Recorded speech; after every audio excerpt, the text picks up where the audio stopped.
doesn't make it any less dangerous or threatening to the young people involved. Right, and in fact, it is buffering them from those people who could pick up signs and signals of this normally and help them and reach out, because it's done so privately and anonymously. So kids involved with drug issues and alcohol issues and sexting, the sending of sexual messages by using technology, are not, those signs and signals of it are no longer as visible or accessible to guidance counselors and families and parents and even friends. Right.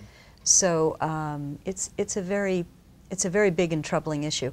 And one of the things too that you know, and is that young brain is not fully developed, does not understand consequences. So you have them dealing with a technology which is so fast and so powerful, and once a message, a picture, information is out there, it's out there. You can't pull it back. And not only don't teens understand or young people understand that, but they don't even understand the consequences of the how they're going to feel, how the victims are going to feel, how other people are going to feel who are also influenced by this. At OIS, one of the things that we notice is that the greater the distances between the cyber reality and the actual reality, that when those two worlds collide, that it can be pretty devastating. People who think of themselves as one type of person in cyberspace but are experienced as a completely different type of person in their community, when those two worlds collide, a lot of times there are really devastating consequences. It's easy to be threatening and tough on a cell phone, but then meeting a person in person can have a significantly negative outcome. And to that end, here in Manchester, we're very fortunate. You know Tim Craig at the Manchester Yes. Police Department. Yes. And he's been working with us diligently and with a variety of partners in the community under the title of the Internet Crimes Against Children job title that he has at the police department. And that leads us to the conversation about another area that's very difficult, especially for parents, and that unfortunately we're seeing more and more of here at the Office of Youth Services, and that's the phenomena of sexting. Yes. And can you tell us a little bit about what sexting is? And sure. I don't mean to embarrass you. No, no, literally, it's sending sexual images using technology. And, you know, young people are, normal sexual development is part of growing up, and young people are always experimenting.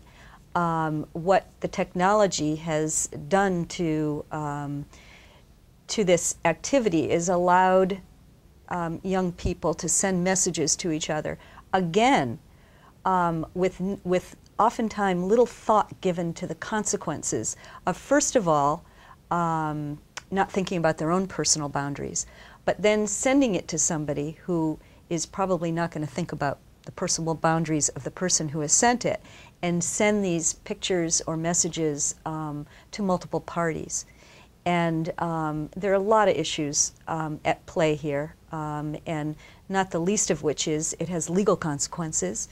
It has consequences of hurtfulness, self-esteem, and oftentimes those images or messages are out there, and later on, often there's a great deal of regret for both having been part of it in any way, whether you're the person who sends the messages, spreads the messages, accepts the messages.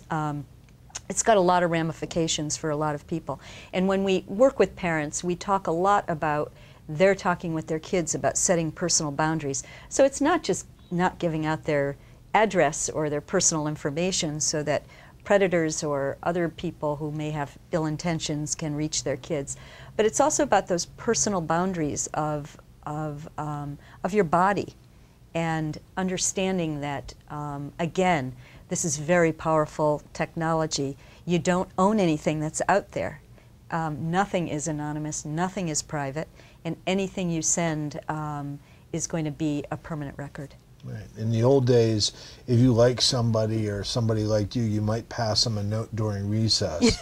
Today, that note is going to 1,000 cell phones in your school. And let me talk a little bit more about the context for all of this, because it isn't just the sexting, the sending of a sexual image using technology.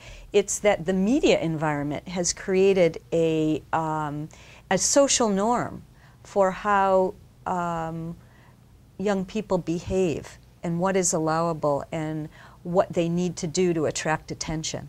And you know, that's being done on the internet, it's being done in movies, it's being done by a lot of the celebs who are sending out not the best of life models for how you gain attention.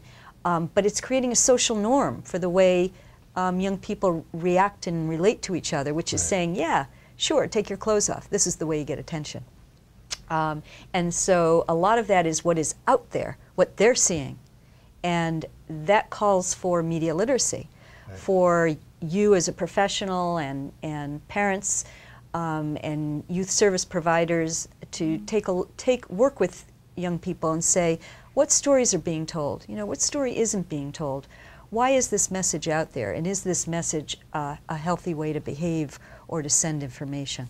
And one of the things that you've mentioned, but I just need to underscore it, and this is so important for parents and young people, is that once it's out there, and it's never coming back.